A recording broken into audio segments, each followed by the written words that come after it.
Yeah, just 30 seconds so that Yeah, I just and I'm starting to record now. okay. Well, hi. I work at the National Institutes of Health, working on deep learning for medical imaging, and my background's in physics, but I moved into deep learning and AI about 3 to 4 years ago. Sweet, Uh, lovely. Okay, Ted. yeah, happy to be here as always. Yeah. Yay, welcome back, Ted.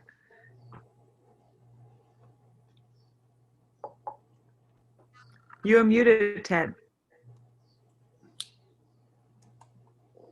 Hi, my name is Tad Hogue, affiliated with the Institute for Molecular Manufacturing, physics background. I've been helping the Foresight's technical workshops for a number of years and really enjoying that.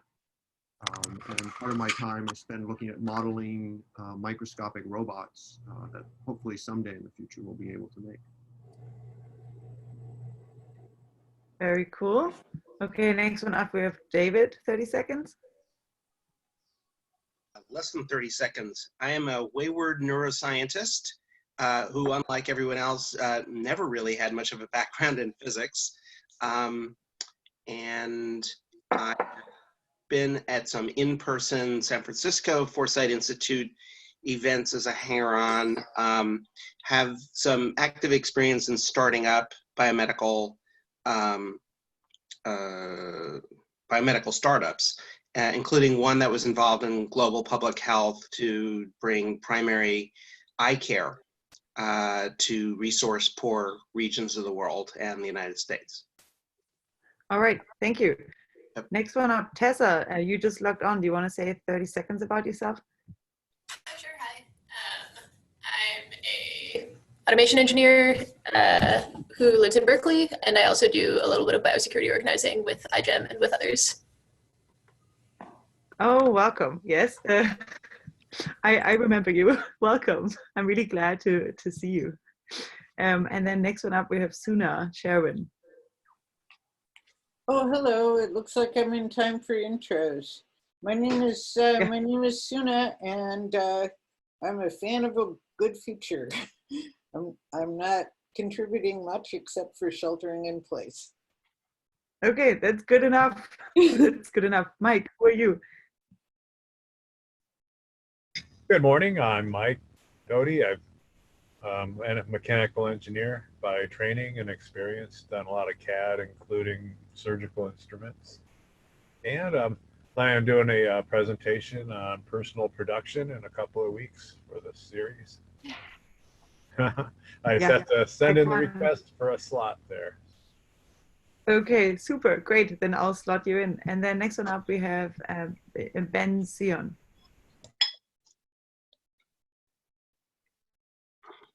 Hi. Ben? Hey, good morning, everyone. My name is Ben. I'm a United States presidential candidate for the Transhumanist Party and vice chair, organizer, and entrepreneur, and looking forward to this fascinating genomics discussion.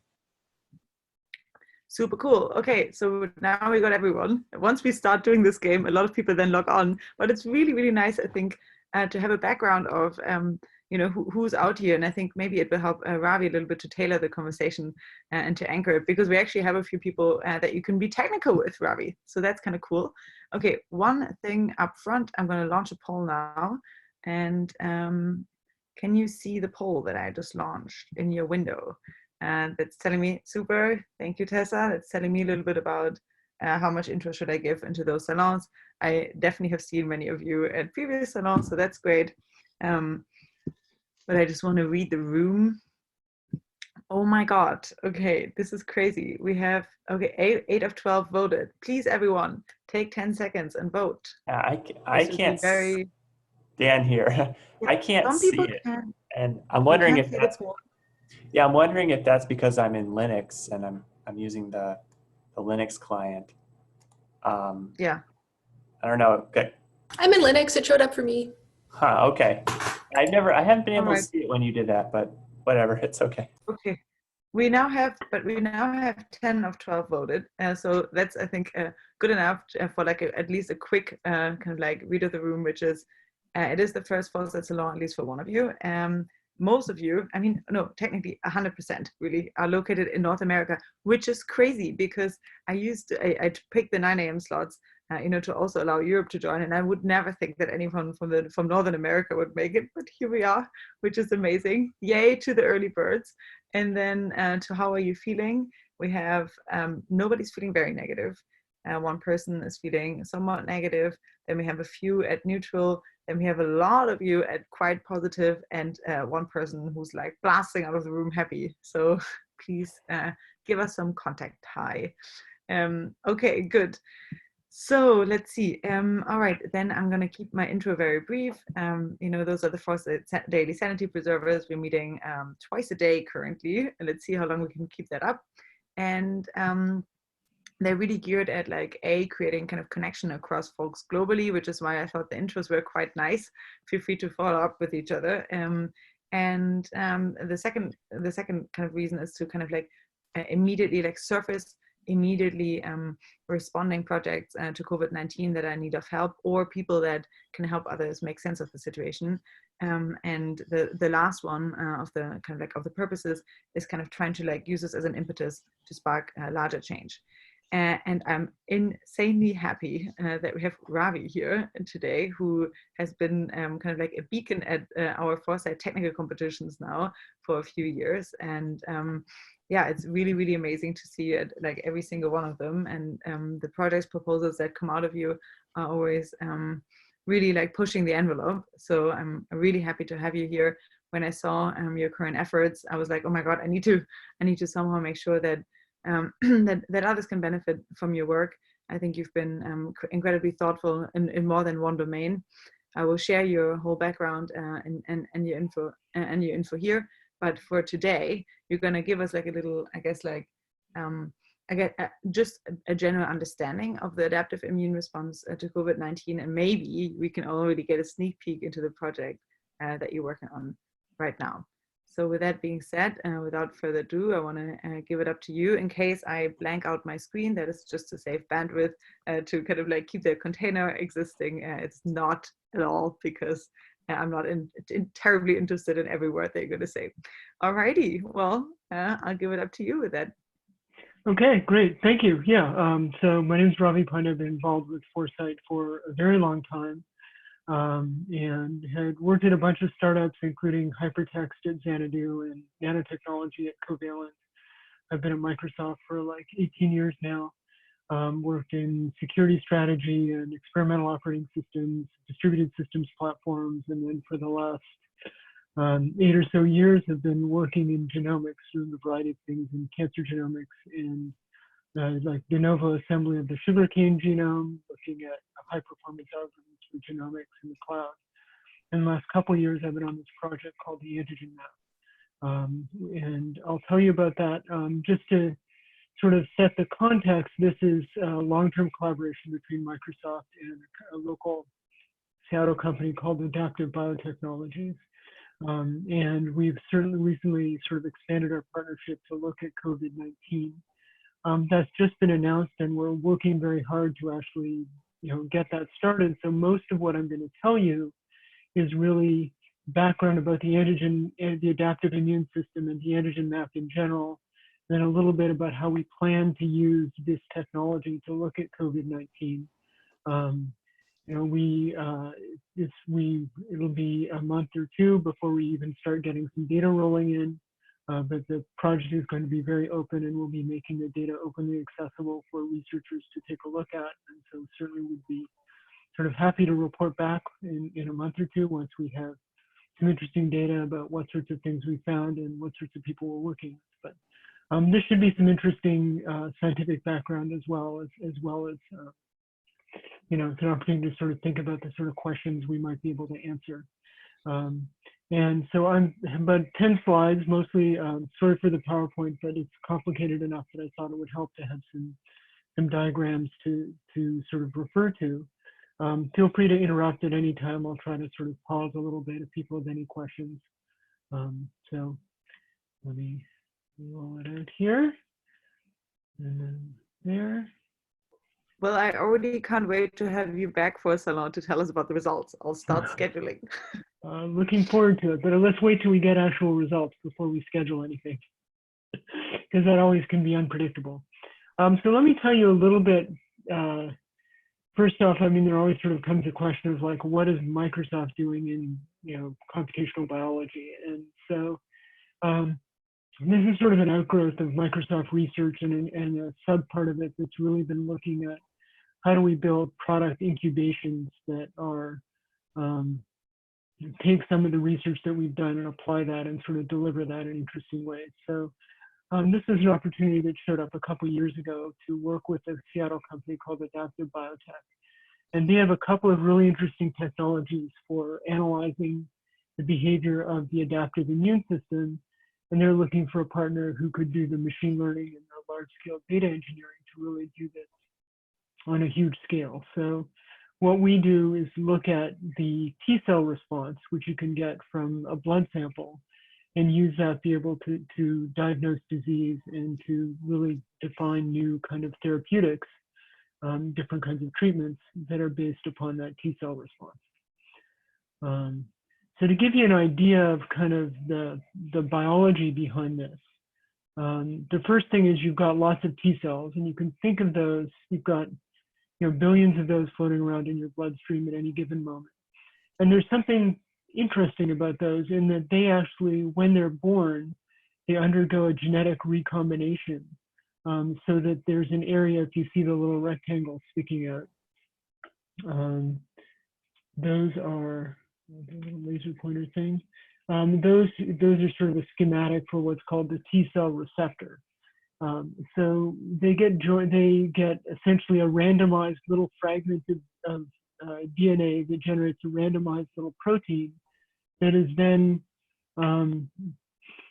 can dock with different proteins that are presented on the surface of the cell. And so these get generated inside the thymus. And one of the things the thymus does is sort of try to get rid of T cells that react with self. And so if part of that mechanism doesn't work, you end up with a lot of autoimmune disorders, but in general, it does a pretty good job of taking the T cells that react with self proteins and preventing those from going any further.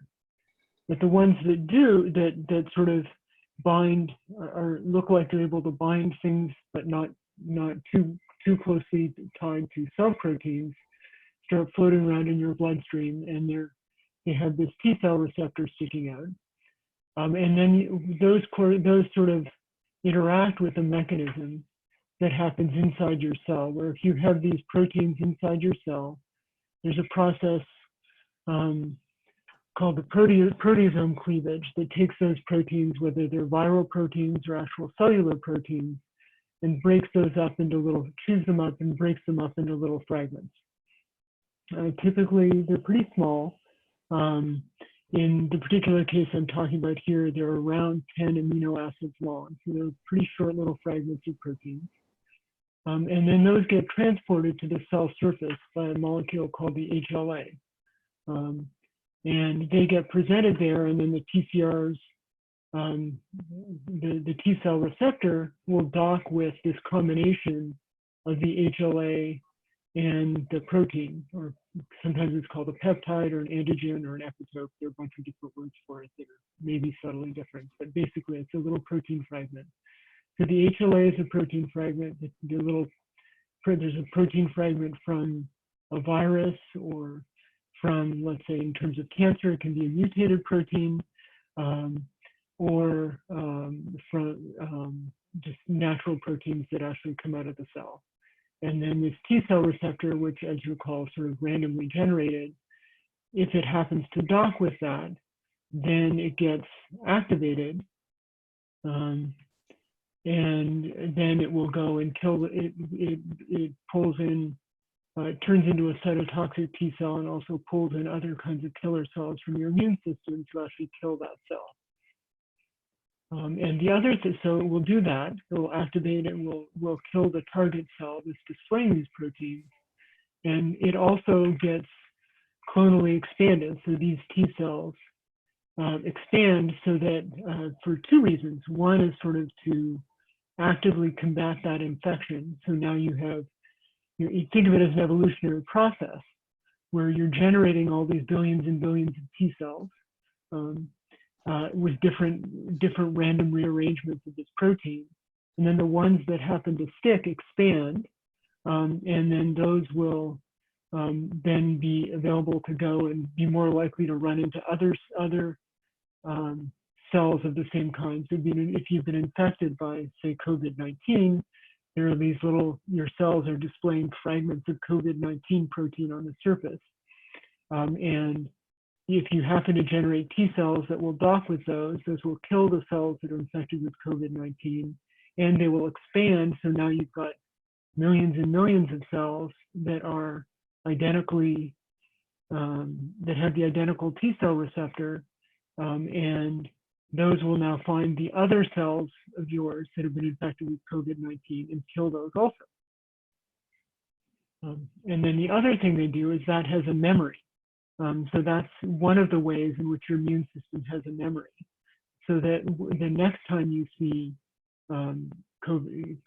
get infected with COVID-19, you will have, instead of just randomly waiting for like the 1 in a billion chance, it might be 1 in 100,000 that something's going to hit. And so your immune system will respond much more quickly to that virus, and will be able to clear it before it manages to replicate and cause any damage. There's a whole separate system, if you hear about antibodies, those get generated via B cells and interact with the system, but I'm not going to go into that in detail here. The interesting part about the T cells are a couple of things. One of them is these are, the bulk of them are floating around in your bloodstream. So they're easy to get with a simple blood sample. Whereas the B cells that generate antibodies sit in the bone marrow, which is a pretty painful and invasive procedure to pull out. So it's hard to figure those out. The other good thing is they actually do have this altered genome sequence. And genome sequencing is, dropping far faster than Moore's law. So it's cheap and scalable. And so it's easy to basically isolate the section of the T cell genome that generates this T cell receptor and just sequence that. And so that's the technology that Adaptive Biotech has, that can take a small blood sample and give you back 200,000 T cell, let's say 200,000 T cell receptor sequences. And you can see, you can count them. So if it's something that's what we're called a naive T cell that's never run into anything and has not expanded, you might just see 1 or 2 of them. Is that a question? Yeah. Are they called B cells and T cells because they're from the bone marrow and the thymus, respectively? The T cells are from the thymus. The B cells, there's some Latin word that they come from that's not actually the bone marrow. Thank you. I forget the exact words. Ravi, another question? It's a good way to remember, though. So when you've talked about diagnosis by looking at the T cells that you get in the blood sample, does this mean that you won't actually be able to make a diagnosis until like days or a week later after an infection starts, so that they've expanded enough to notice, or can you detect them early on? It typically does take a little while. And so that's why, for example, if you think about the 2 different COVID-19 tests that people are doing now, they have there's an real-time PCR nucleic acid test or RNA test that looks for fragments of the viral protein itself. So that's immediate. And then there's an antibody test that looks for antibodies that are your reaction to it. And those usually do take a few days to expand to the point where you're going to be able to. Okay, thank you. Yeah, so this is not going to be an immediate diagnosis. It will tell you if you have a history of it. But the other thing we can do is sort of be able to look at how does it respond over time and understand. Well, it sounds like it would be very useful for finding people who were exposed and recovered. Yeah. To get a much better sense for modeling purposes too. Yeah, and it's more fine. It's a little more more expensive and a little more trouble than the antibody test, because the typical the antibody test that people are deploying right now, which is awesome. Like you can do this eventually. Could pretty much do this at point of care, where they have essentially antibodies that dock to antibodies. And so you can very easily find specific antibodies to specific proteins. But since it isn't sequencing based, it only finds exactly what it's looking for. Whereas we sort of sequence the whole thing, and then we can learn in a lot more detail what different proteins your immune system is reacting to. And that gives us an idea of things like individual variability. Yeah, that sounds very useful. Thank you. Yeah, so so the sequence that we get typically is we take an individual, we sample their blood, extract out the, basically use matching libraries to get the T cell, actually usually RNA or DNA that matches exactly this T cell receptor sequence that. We get back 200,000 strings of, 100 base pairs.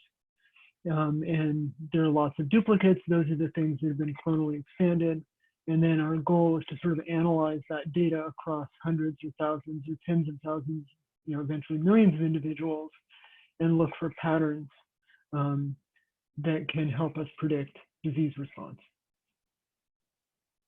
I have a question. What is the relationship how easy is it to tell from the T cell sequence what is the antigen to which it is responsive? Isn't that like solving the protein folding problem? Yep, next slide. So this is, there are a lot of interesting challenges here, and one of them is exactly this. The interaction surface, while it's relatively simple, like it's roughly, particularly in viral cases, it's called class 1 HLA, and there's this small 10 amino acid protein that gets presented by your HLA. But it's not just a protein docking problem, it's a three-way protein docking problem, because you have the HLA, and you can sort of think of that as like a hot dog bun, and the little protein fragment is the hot dog that sits inside of it, and that ends up giving it a particular shape, that combination of peptide and MHC. And then your T cell receptor will bind to that. So it's extra hard. I mean, sort of protein folding, we're starting to get pretty good at. Protein to protein docking is still definitely, I think, an art form, and the three-way protein to protein docking is pretty challenging. So it's hard to do this from first principles. So instead, we're looking at statistical models, which I'll talk about, looking at the prevalence of these different T cells, and then eventually trying to be able to sort of reverse engineer what they do. Ravi? Yeah. One quick thing I want to mention, which is perhaps a bit speculative, but not completely insane, I think, is that one of the reasons that this is so hard, that a lot of people maybe never think about, is that they're all stuck in position space thinking, but molecules work in position space and momentum space and every transformation in between. Mm-hmm. And so just looking for conformational matches with the simple lock and key docking model is never gonna, I doubt it's gonna ever explain all docking, because docking doesn't, it's a quantum mechanical thing, and it doesn't just sit in position space. Yeah, that's a very good point. And one of the things that people are starting to build into these, first off, when you do physical assays, there are various assays you can do to look at this biochemically and do experiments. And one of the things they look at is not just do they dock, but what's the binding energy? What's the stability of the complexes, and what's the on rate and off rate, or what's the concentration at which it's equilibrium concentration. So at sort of lower nanomolar concentrations are stronger binding. And that's definitely a big factor in how what's called immunogenic something is. How strong an immune response you're going to get is how tightly and how stably that T cell binds to the peptide MHC complex. Yeah, so there are a lot of hard parts. One is this complex interface. It's nice that this clonal expansion amplifies the signal, but there's still a huge proportion of them that are naive. And what you get when you sample someone's blood is you sort of get a history of everything, right? even if you can manage to sort out just the clonally expanded T cells, whether everything they've seen, every variation, every different flu they've run into, every cold, various things in their body that they might have run into. It's common that people get lots of precancerous things that will sort of cells that will generate some aberrant protein and then get killed. And that would have been cancer if it had kept on doing that, but your immune system takes care of it, and you'll see traces of that.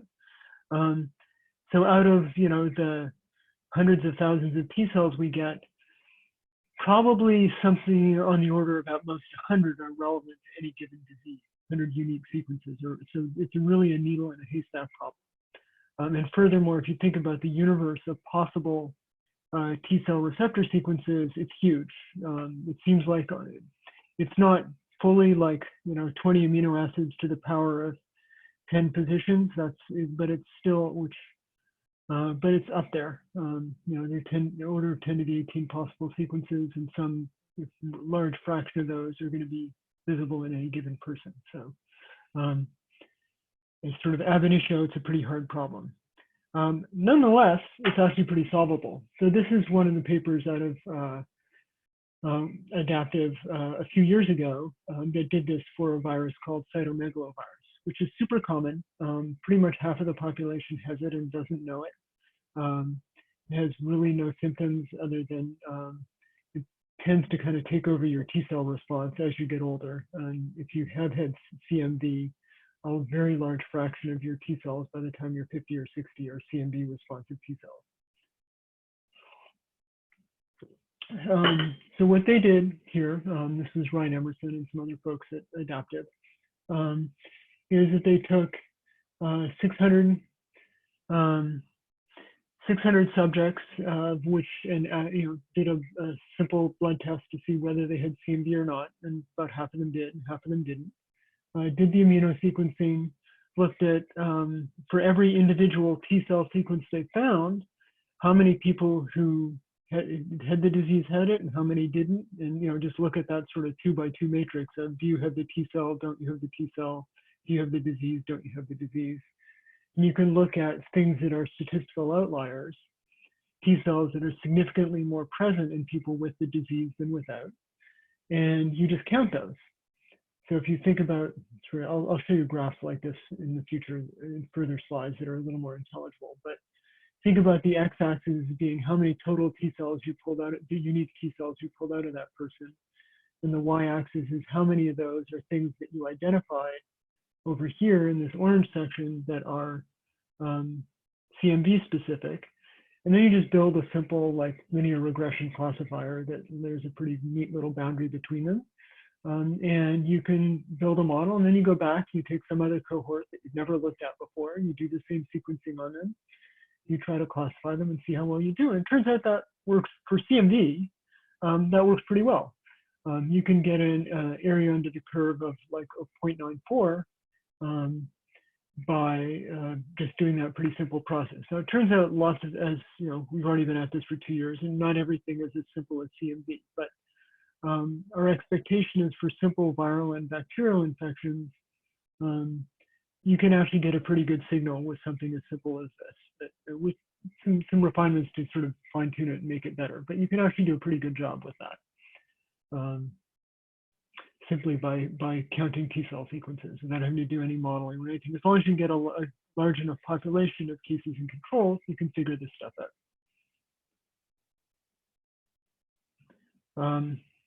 So the other assay, so that's the one thing that we can do in bulk for cases and controls. This other one comes closer to actually delving a little bit deeper, because in this previous thing, you have no idea for all these TCRs that showed up as statistically significant, you actually have no idea what they bound to. You just know they're related to having to CMV, and they're probably some CMV protein fragment, but you don't know which. But Adaptive also has this assay called MIRA, multiplex immune receptor assay. And this does something pretty clever, where what it does is it takes, imagine you've got some number of antigens that you're trying to look for. and you've got a plate with a bunch of different wells in it. And so what you do is you take that protein fragment and you put it in, let's say, 2 out of 4 of the plates. You put a different protein fragment, put it in a different subset of the plates, and you put another one in a different subset. And then what you do is you take a bunch of T cells out of a person. You do some biochemistry to make them replicate a lot, and then you throw them on all of those different plates. And then there are ways of sorting out and figuring which of those got activated by surface markers on the cell. And so you sort those out and you count them, and then you see where did you find different T cells. So if I find, some T cell is predominant T cell sequence in cells A and B, well, okay, that's probably binding to antigen 1. If I find it in B and C, it's probably binding antigen 2, and so on. And so the outcome of this is a much more fine-grained thing where you can get TCRs and you can actually figure out which protein fragments they bind to. And so we can do this in a single shot, get information about around 400 different antigens. And so now we've got hundreds of thousands. Actually, I think we're probably getting closer to 1 million different hits now across the thousands of antigens we've looked at now. Adaptive has actually built out an entire lab that's just doing this continuously. We build out plates of antigens for different diseases and throw and are just getting blood samples from people. There's actually a process called electrophoresis, where you basically just take blood from one arm of the person, you filter out the plasma and the T cells, and you put the rest of it back in them. It's a little bit vampiric, and so they hardly notice it. They'll recreate the extra T cells later, and you come out with this pool of just the T cells from this person's blood, and then you can feed it into the Mira assay.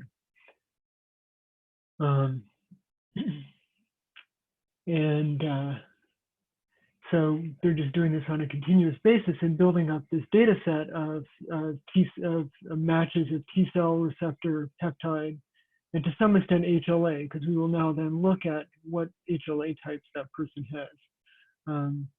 And so we can figure this out. And so, yeah. We'll get into some. So we're building up this other data set. And so what you can do is use this for prediction. So we did this for CMV, the same thing that we saw in the earlier slide. And pick some CMV peptide. There's one called PP65 that's really reactive, and we got lots of hits for it from Mira. And you build this simple model of saying, like we saw before, where you just count how many of these PP65 TCRs showed up in an individual relative to how many total unique TCRs we found. And this looks like a really crappy model. It doesn't separate very well at all. The other thing you do is you try to isolate it down to a specific HLA, which is AO201, which is a very common HLA gene. And so you start off and you build a really bad model. And then, but you take that subset of people and you do what's called pseudo labeling and say, all right, well, we'll just assume those are the good ones. We'll label them. But this is on a population that we don't know. These are thousands of people, but we have no idea whether they had CMV or not. The only CMV specific data we have is those TCRs that came out of the Mira assay as binding antigens from CMV on a totally different people. But we'll take that. We'll just use that as a really crude predictor. And we have another way of looking at the TCRs and predicting whether they have the AO201 HLA allele. And we build this really crude model on the unlabeled sequences. And then we go back and we keep that subset, and then we relearn TCRs. So we go back and now look at what T cell sequences are overrepresented here and underrepresented here. And so now we get a new classifier and a new set of what are called enhanced TCRs that we think predict whether or not you have CMV. And so you can run that in sort of iteration 0. And And you get a slightly better classifier, and the other one was really terrible. Now you get maybe an area under the curve of 0.66, which is a little better than random.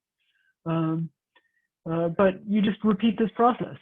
And so you take that, and now you take all the stuff above the line, and you label that as yes, all the stuff below the line, label that as no. Look for overrepresented T cells, sequences, and you do that again. And now you get an area under the curve of 0.84, and it just keeps getting better. So then if you repeat that a few more times, you actually get a classifier that's better than the original one. The original one that I showed you in the Emerson paper was trained on 666 people that were labeled with whether they had CMV or not, and it came with an area under the curve on this held out test set of 0.94. Well, if you go through this process on thousands of completely unlabeled repertoires, just on the basis, starting with that small set of TCRs from MIRA that you know bind this antigen, you can actually get a slightly better area under the curve and a better predictor on the same data set. So that's pretty cool. So that sort of implies that we're actually able to leverage some of the data about individual antigens and use that across populations.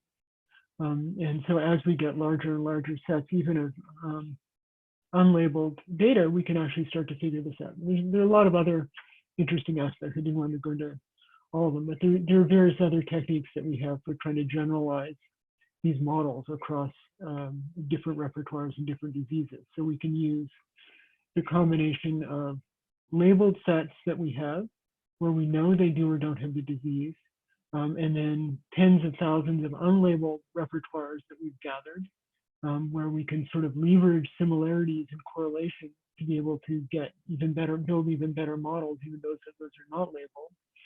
And the MIRA assay that allows us to get very specific about which TCRs bind which antigen, and sort of build integrated models that can combine all of those.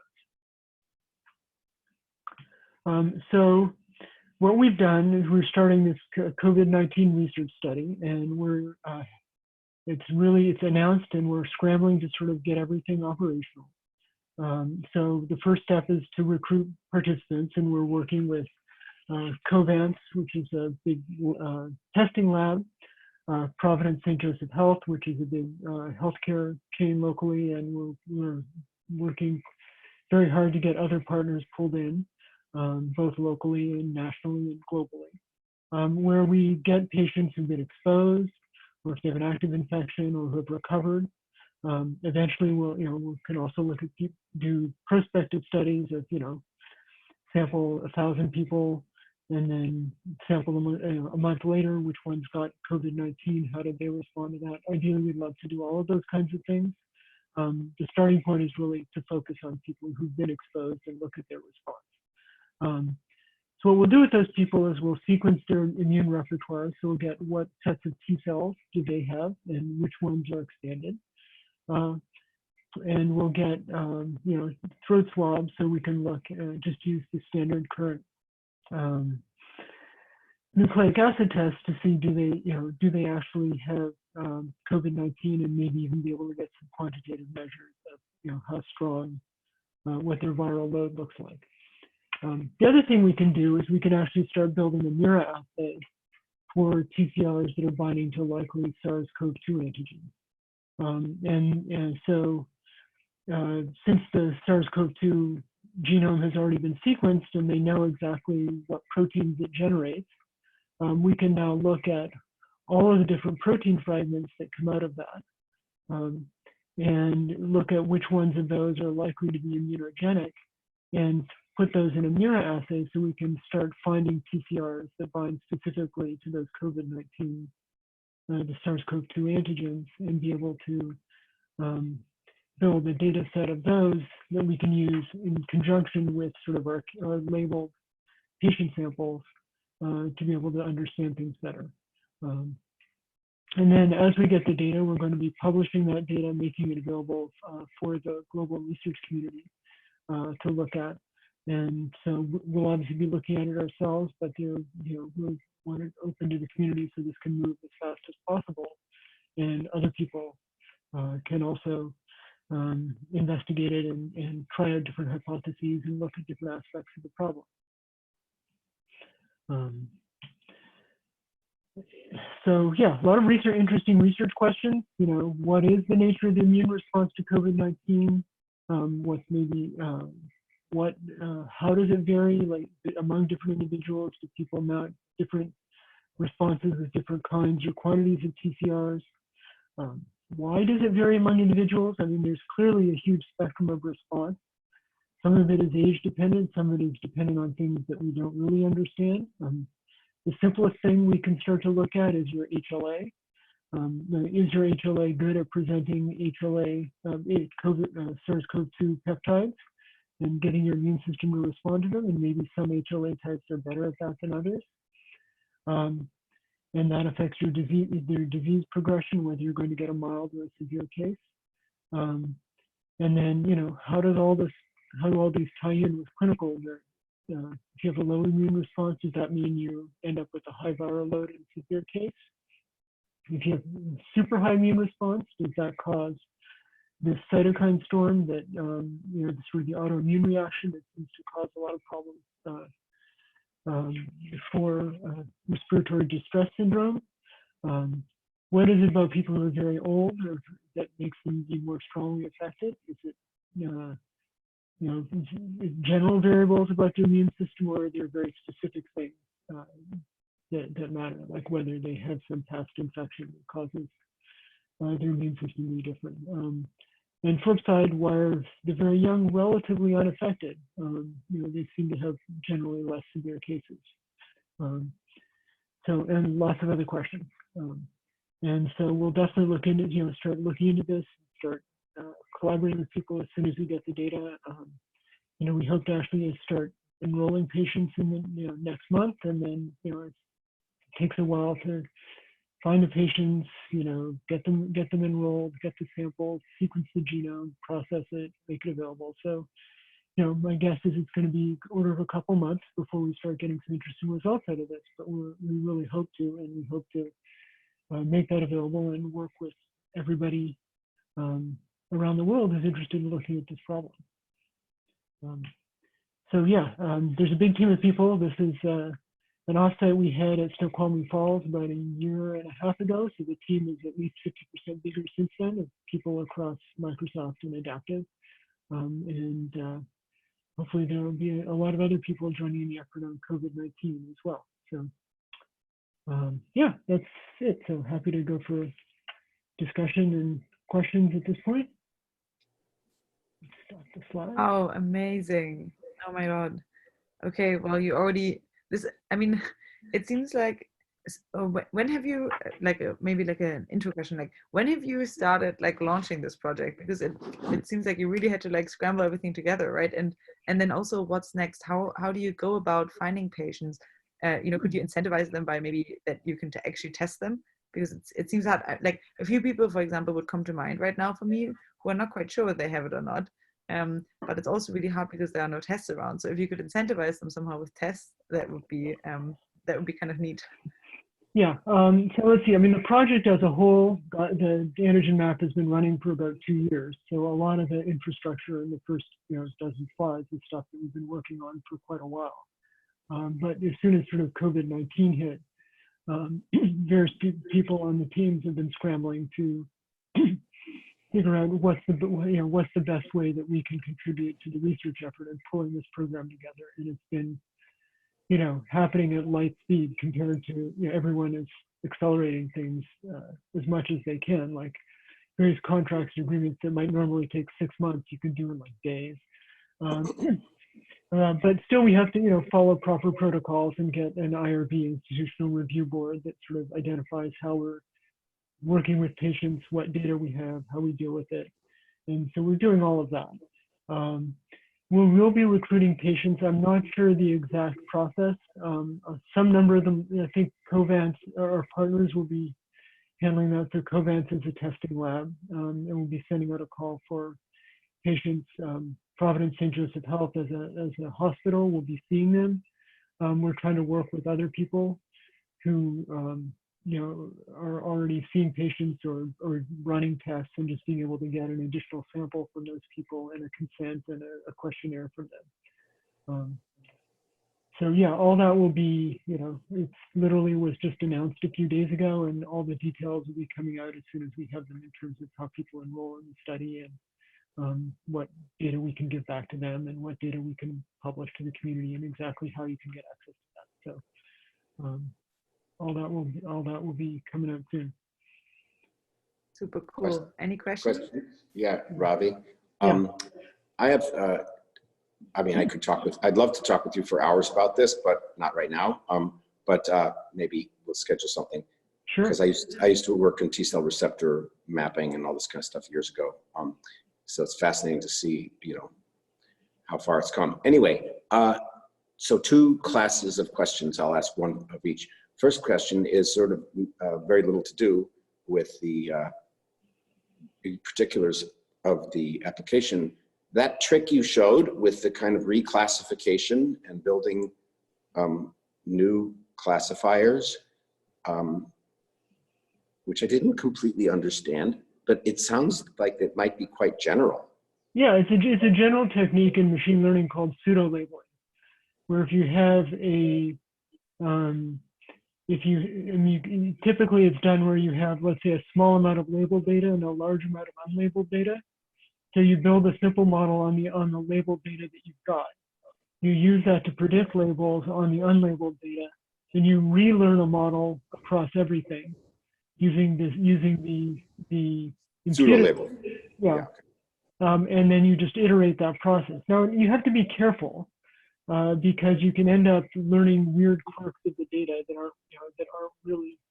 You're sort of amplifying the initial signal that you get out of your first data set. And you also have to, CMV works really well for this because you get about a 50-50 balance of positives and negatives just if you randomly sample people. For let's say something that 1% of the population has, it's not going to work quite as well because you can pseudo-label and you only get 1% of your unlabeled data being positive. Fascinating. Okay, thank you. That's great to know. Now I understand it a lot better. So then my next question is the last slide, I believe, where you had sort of the open questions or the future topics. I'm wondering if you have any hunches there. I do. I mean, particularly the young versus old and the cytokine storm versus not. I mean, there's a lot that is known and becoming known about the differences in the T cell repertoire of older people versus younger people. Mm-hmm. The generality and specificity and the size of the library. Like, for instance, here's one thing. Like you said that with older people, statistically speaking, all like half of their T cells are CMV specific by the time they're old. Well, okay, that's a clue. Like something's going on with a T cell repertoire if that's what's happening to it over time. Yeah, I mean, and there are other simple statistics that are generally known. Like if you're young, roughly half of your T cells are naive. By the time you get to be 50 or 60, there may be 10 or 20% of those will be naive, and the rest are memory cells that have accumulated over your lifetime. Plus, there's this other thing that basically after about age 20, your thymus doesn't really do much, and you're not actually getting that many new T cells. And this is this whole other thing like Greg Sayé is doing of how can you regenerate? Regenerating the thymus, absolutely. It'll be interesting to see what happens to that cohort. Yes, it will be. I mean, it's only like 9 people, I think, that he did. So it's probably too small to be statistically significant, but interesting nonetheless. All right. Thank you so much, Priyan. We have Mike up next. Hi, great talk. I was just curious, Mira, are you using design of experiment at all to let you, use a lot less combinations and see interactions between the ones you list? We are looking at how do you optimize. There's some interesting issues around crosstalk and false positives and false negatives because the signal isn't as clean as the way it looked like on that slide. And the actual ones are more like, 12 choose 5 rather than 4 choose 2. And figure out how do you pick the combinations that you put each antigen in, especially if you can understand that 2 different antigens are similar and might get similar TCR sets, so you want to have them be more separated. So there's a bunch of analysis we're doing along those lines to try to design that experiment to be as effective as possible. Yeah, very interesting. Great stuff. Thanks. Any other questions?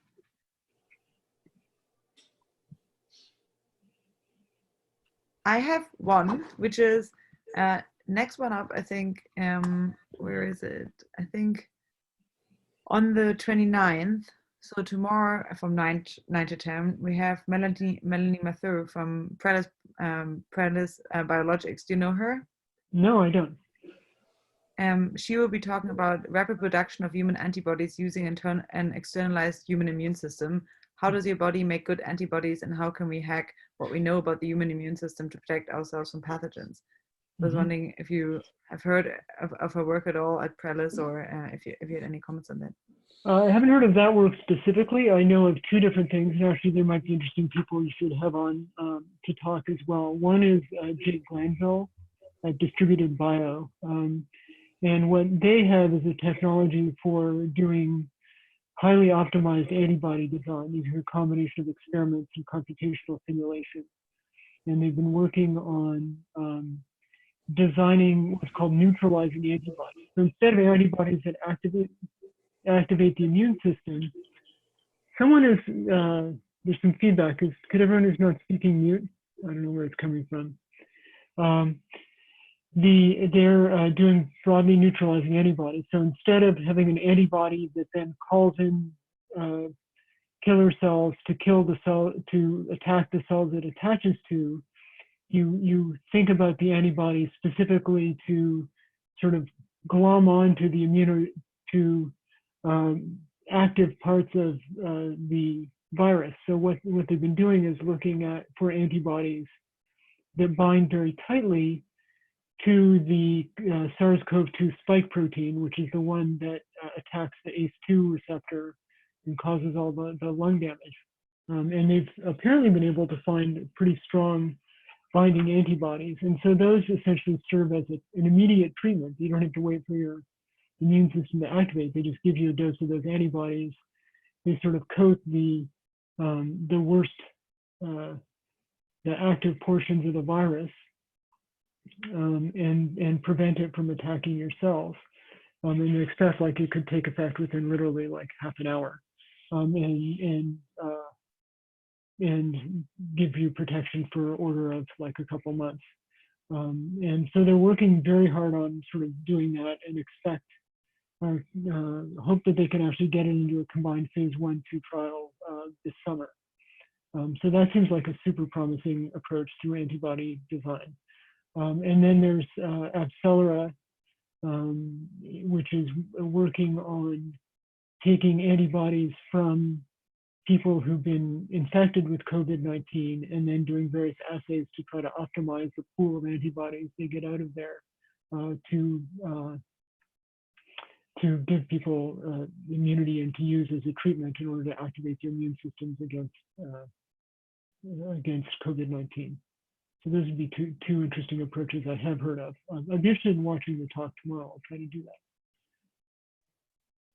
Oh, very cool. Okay, and so how can, because you said that you're searching for collaborators, and you said that you will probably be publishing in some open access like journal. I'm imagining maybe academia, I don't know what, but how can people here help or get involved if they wanted to? Like what's up next for you? What would be helpful? So I think the part of it is sort of people who have samples and sort of who are running either have healthcare organizations who are dealing with patients and can help recruit people into the study, or there are people who already have different studies that are underway where they are already enrolling patients and gathering patient samples. either of those would be really useful partners at this point.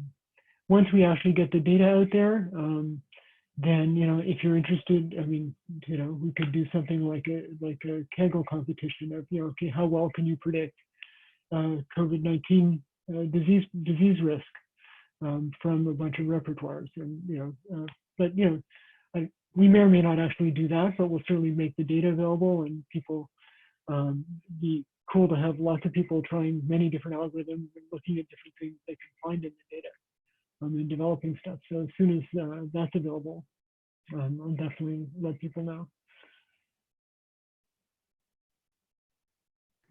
Oh man, that's wild. But for that, wouldn't you also want people like tested that, because you're wondering why is it that young folks are not so likely to get it, right? Or like why is it perhaps people with a strong immune system are not so likely to get it? So wouldn't it also be useful to enroll people on that end at all? Yeah, to the extent that we can. So we also have already, as part of the antigen map, we've got lots of controls. So there's lots of, we have thousands of healthy control samples that we can use for this. So that's already kind of a starting point. And then, we have data about them like age and a little bit of disease history and location, which actually turns out to be kind of interestingly important. And then, yes, if we get partners of people who are gathering patient samples with COVID-19, getting young patients versus older patients is also something that we want to do. I have a quick question. David? Yeah, David, there are three major clades or strains of COVID-19, and something I'm very concerned about is whether or not there will be successful cross-immunity, in which case we would have successive waves that might be worse or better depending on how the immune system is stimulated again by a slightly different bug. Yep. Yeah, that's a very good question. That's one of the things we'll have to try to investigate, and hopefully part of what we can do when we get the TCRs is also look at sequence at least some of the COVID-19 genomes, or correlate those with the information that we have that Trevor Bedford has been doing with the Seattle Flu Study and nextstrain.org, where they are building the sort of evolutionary tree of the virus and trying to track that. So far from what I've been able to see, the mutations don't seem to affect the immunogenic regions a lot, so that they seem to be not likely to change the immune response substantially, but obviously, one mutation could do that. It's all it takes in the right place is all it takes to do that. So it will evolve, and the question is just exactly how and what we can do. So that's part of the thing that hopefully we can also try to get a handle on with this. Any question from the audience? I know that this is not something that you may want to be doing, but if you were leaning out of the window, could you make some kind of like hand in the air predictions about, or like, what's your hinge? What are you going to find? Do you already have like an intuition for some outcomes? So I think the simplest thing that we're going to probably find is that there's an HLA relationship.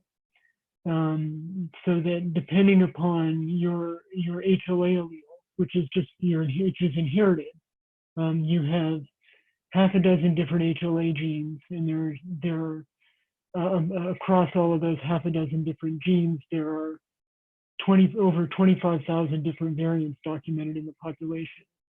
And which particular variants you have, which will determine which fragments of the SARS-CoV-2 protein you're going to present on your cell surface and how your immune system is going to react to it. And so it is generally the case that people with different HLA types will react differently to different diseases. So, I mean, a simple thing we might find out is that people with specific HLA types, the people who have very severe responses might be overrepresented with some particular set of HLAs, and the people who have very mild responses might have other HLAs. Is that a thing that's happened with other viral diseases? Yes. Yes, yeah, it is common. And so Does that help? Does that help in any way once you know that? Well, I mean, for example, if you know that if you know that you're going to have a severe effect, you can be more severe about self-quarantining. If you know that you have a mild effect, maybe you're the subset that don't worry about getting the disease, just help us build up herd immunity, and just get it over with. Make sure you're quarantined while you've got it, and you'll probably be fine. I mean, I don't know. That's actually obviously individuals have to make that choice. But knowing what your individual genetic risk profile could help figure out some of those things. The next step might be figuring out, what are particular parts of the virus that are immunogenic, combining the mirror data with the repertoire data, and then that might help figuring out what are good kinds of vaccines, like which proteins do you need to put into a vaccine in order to activate the immune system most effectively.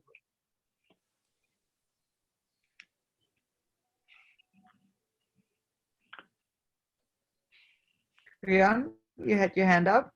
Oh, sorry. No, I didn't. That was just random. Okay, then Diego asked a question.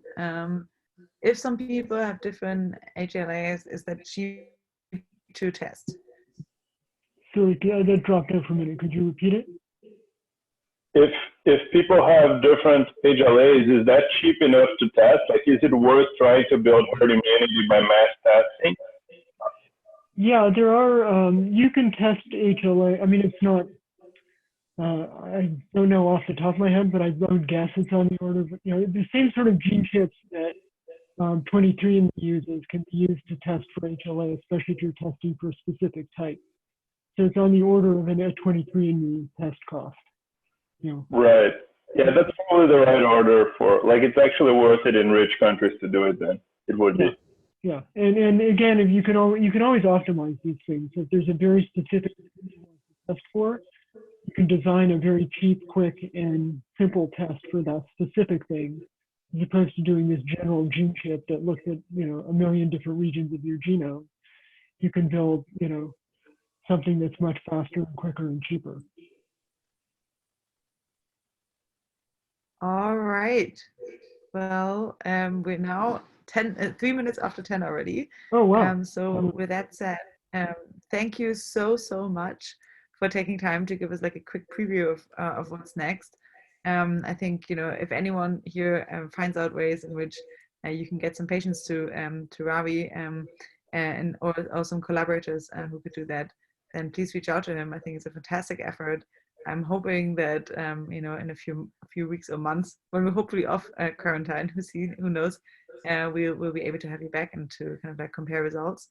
And yeah, so for now, I would love for you if you're willing to share the slides with me, if you can, and I'll put them in the notes on the schedule, or any other documentation that you have, which would help people to kind of to funnel collaborators to you. I think. For now, I've said everything about how you can join those salons. I would be happy to see many of you tonight. Tonight we have privacy preserving contact tracing for COVID-19 with Peter Eckersley, who has also been like a long-term kind of like a long-term Foresight collaborator, and he's quite fantastic. It's a pretty different topic, but I'm hoping to see many of you there. I think for now. I do want to see whether we can. I made a bit.ly/sanitycal, like that's a Google Calendar link where you can add the calendar to your Google Calendar, and I think it seems to work for most people. We're still hashing this out, but this is only if you want to keep track of the salons. With that being said, Ravi, I can't thank you enough. Thank you so much for giving us a quick shadowing of this. I think I could not wait until you do like a Kaggle kind of like predictive competition on this. This would be totally fantastic. I would love to see it. All right, let me know if we can help you somehow. And yeah, I'm hoping to have you back with positive results, or whatever positive means in this circumstance, right? Sure. All right. Okay. Bye everyone. Bye. Thank you. It was really nice to see you.